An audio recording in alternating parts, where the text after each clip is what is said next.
बच्चों, आप सभी का स्वागत है online classes education YouTube channel में। तो आज हम आपको कक्षा 12वीं का हिंदी का पेपर, जो वार्षिक परीक्षा का आपको पेपर दिखाएंगे। किस तरह के प्रश्न पूछेंगे, जो पिछले सत्र का जो पेपर है उसी के सत्र से हमने पेपर निकाला है गूगल पे से। तो आपको किस तरह के प्रश्न पूछे जाएंगे वार्षिक पेपर में हिंदी के क्लास 12th में, तो इस वीडियो में आपको पूरी जानकारी मिलेगी। तो वीडियो को लास्ट तक देखिए बिना स्किप किए, और चैनल को सब्सक्राइब करो पहले। हाँ जल्दी करो, मुझे पता है कि आप लोग नहीं करते हो, वीडियो देखते हो लेकिन सब्सक्राइब नहीं करते। लाल कलर का बटन नहीं से दबाओ, जल्दी दबाओ, जल्दी दबाओ, फिर मैं शुरू करूँ। दबा दो जल्दी, दबा दिया, घंटी में दबा देना। नंबर क्या आता है, इसमें से आपको टोटल करके आना है। 32 के 32 पूरी आपको बताएंगे। तो चलिए अब पहला प्रश्न आपका देखते हैं। दिन जल्दी जल्दी ढलता है, गीत बच्चन के किस काव्य संग्रह से लिया गया है? मधुशाला, मिलन, यामिनी, निशा निमंत्रण, मधुकला। इसका सही आंसर होगा निशा निमंत्रण। फिर दूसरा है, छंद में अल्प विराम को कहते हैं? यति, गति, लय, तुक। तो छंद में अल्प विराम को तुक कहते हैं। फिर तीसरा क्वेश्चन है, काले मेघा पानी दे पाठ है, रेखाचित्र संस्मरण आलेख की, तो संस्मरण आ जाएगा इसका। देख सकती हो यहाँ पे हम आपको पूरे आंसर प्रोवाइड कराएंगे। रचना के आधार पर वाक्य कितने? तो रचना के आधार पर वाक्य 3 प्रकार के होते हैं और अर्थ के आधार पर 8 प्रकार के। यशोधर बाबू अपना किसंदर मानते थे? तो किसंदर को मानते थे। फिर भारत में पहला छापखाना खुला था 1556 में, खुला था गोवा में। आपको ये भी पूछ सकता है, भारत में पहला छापखाना कहाँ पे, कौन से गाँव में खुला था? तो आपको गोवा लिखना है। फिर दूसरे प्रश्न पे आ जाते रिक्त स्थानों पे। तो पहला है, रीतिकाल का प्रमुख रस है, तो इसका श्रृंगार आ जाएगा। तो कविता के पंखा लगा उड़ने के माने, तो चिड़िया। तो फिर इसके तीसरा है, शेर के बच्चे का असल नाम था, तो चांदसिया था। फिर चौथा है, वे शब्द जो किसी विज्ञान के विशेष क्षेत्र में विशिष्टता निश्चित अर्थ में प्रयुक्त किए जाते हैं, तो तकनीकी शब्द आ जाएगा। फिर आनंद के मराठी का अध्यापक नाम था नवाज संदेलकर। उल्टा पिरामिड शिली को कितने भागों में बतेगा? 3 भागों में। फिर रघुवीर शाही दूसरे सप्तक के कवि है, तो सत्य है। तीसरे पे आ जाएगा सत्य सत्य पे। फिर दूसरे छंद में गणों की संख्या 9 होती है, तो इसका भी सत्य आ जाएगा। भक्ति इन लोगों से अपना नाम छुपाते, इसका भी सत्य आ जाएगा। फिर सुभद्रा कुमारी चौहान विद्वान महिला के वाक्य सत्य, इसका सत्य आ जाएगा।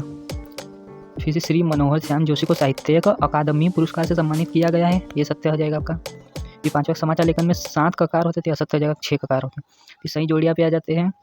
सही जोड़िया में आएंगे, पहला है रुपया का भूषण आ जाएगा, ये वाला रुपया का यहाँ से भूषण आ जाएगा। फिर रीतिकालीन कवि है, तो रीतिकालीन कवि है फिराक गोरखपुरी, देख सकते हो। रीतिकालीन का आ जाएगा फिराक गोरखपुरी, कहाँ पे? यहाँ पे। फिर वात्सल्य का आ जाएगा वात्सल्य प्रेम। फिर भक्ति की सहज बुद्धि, विस्मय करने वाली। फिर शब्द के अर्थ का व्यापार, शब्द शक्ति कहलाता है। फिर जूझ पाठ के लेखक है आनंद यादव। राष्ट्रभाषा को जनसंपर्क की भाषा भी कहते हैं। तो आपकी सही जोड़ियाँ भी मैंने प्रोवाइड करा दी, देख सकते हो। फिर अब 5वां प्रश्न भी निम्न एक वाक्य देखते हैं। तो पहला कौन सा एक वाक्य में बात बाहर निकलने के बजाय कैसे हो गई? तो बाहर निकालने के बाद अधिक पेचीदा हो गई, किसी पेचीदा। फिर पंडित राज जगन्नाथ के अनुसार रस की परंपरा, तो आपको जो परिभाषा लिखते हो जैसे वैसे ही लिखना है इसमें। बच्चों की टोली का नाम क्या था? तो इसका इंद्रसेन आ जाएगा। बाजार दर्शन पथ के लेखक कौन है? तो केशव प्रथम आ जाएगा। फिर बायां हाथ के धर्मधुर को क्या कहते हैं? एक शब्द में लिखिए।